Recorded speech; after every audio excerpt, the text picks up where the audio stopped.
तो गाइस देख सकते हो उससे का टाली गिर चुका है।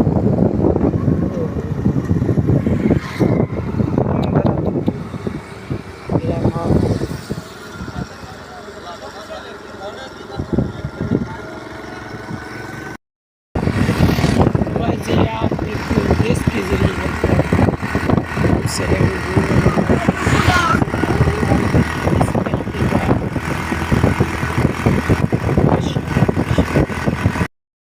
तो गाइस देख सकते हो माशाल्लाह हमारा खूबसूरत इलाका दोस्तों के साथ शेयर किया जा रहा है। हम कहीं पे जा रहे हैं तो हमने बोला व्लॉग बनाया जाए, तो गाइस हम व्लॉग बनाते हैं। इंशाल्लाह आपको ज़रूर पसंद आएगा हमारा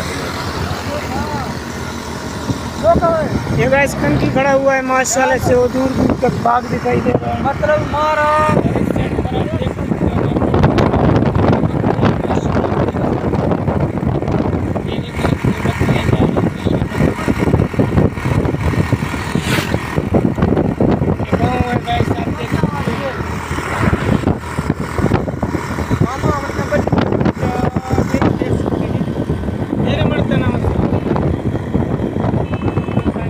भाई देख सकते हो हमारा शहर का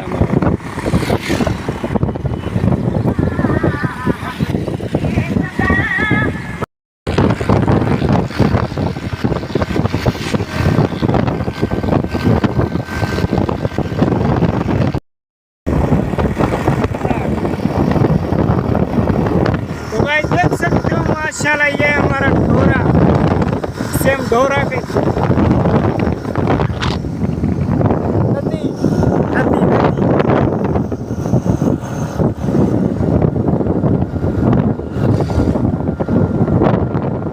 पिट्टा दिया मतलब